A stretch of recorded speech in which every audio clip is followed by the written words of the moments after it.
مرحبا بكم البنات في فيديو جديد. على بالي بلي طولت الغيبة. انا راحب بكل المشتركات تاعي حبيباتي. عملكم هذا ويدخل اليوتيوب لقيت اللي هم زادوا عدد المشتركين، عدد لي زابوني، والله غير فرحت بزاف مالغريتو كنت غايبة.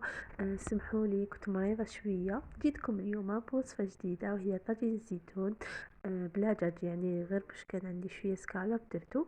المهم عندنا هنا في مقلاة درت شوية تاع الزبدة. هذه البنات زبدة بزاف هايلة والله غير شريتها ماما غير 10,000 وبنينة بنينة. المهم في قدرة درت شوية تاع الزبدة مع شوية تاع الزيت باش ما تحرقش هذيك الزبدة.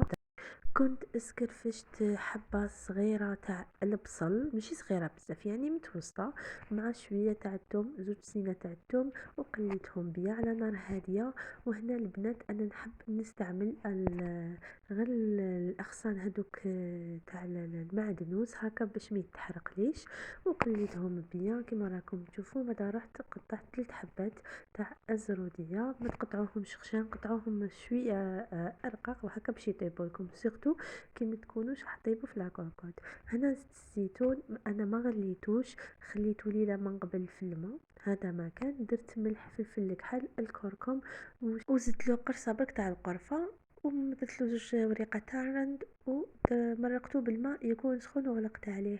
انا كانوا عندي واحد 3 طرونش تاع سكالوب، رحيتهم في الرشوه تاعي وهنا سكرفشت الخبز ديالي في ريسيبيون. درت نقولكم درت لي سكالوب تاعي كنت رحيتهم، درت لهم شويه تاع معدنوس، ملح، فلفل الكحل، والكركم، ولا شابلور، الزيت.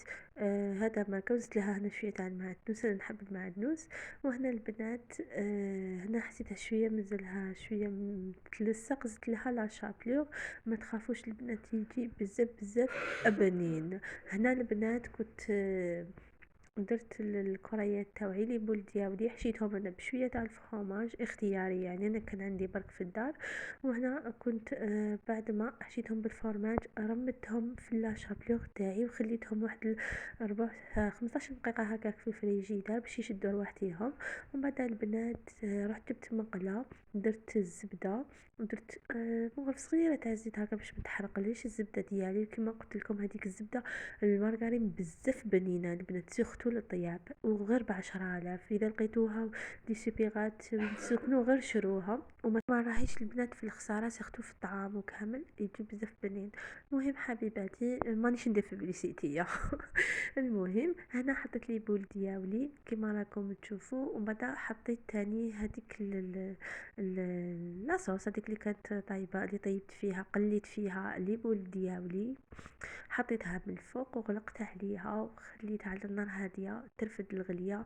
ومن بعد البنات انا دارنا يحبوا في قلت لكم توم طاجين الزيتون يكون شويه فيه المرقه، ما نشفتهاش كامل البنات. هنا اللي تحب تعقدها بالفارينه وشويه تاع المرقه وديروا لها شويه تاع القارص تقدروا، انا ما درتش. المهم حبيباتي زدت لها مع الاخر رشه تاع المعدنوس غير من الفوق، وحطيتها في البلا ديالي. تجي بزاف بنينه البنات. انا نحب طاجين الزيتون ما نحبش فيه معمر الزروديه. احنا هكا في الدار ما نحبوش معمر فيه زروديه، هو اصلا يعيطوا طاجين الزيتون ماشي طاجين زروديه. المهم البنات كما راكم تشوفوا حطيته في الطبسي تاعي، وزدت له رشه تاع المعدنوس. الله الله، واذا عندكم قارص ديروه بالقارص، واللي البنات اللي عندها الدجاج تقدر تاني دير بالدجاج. نحق نهايه لا فيديو، سلام.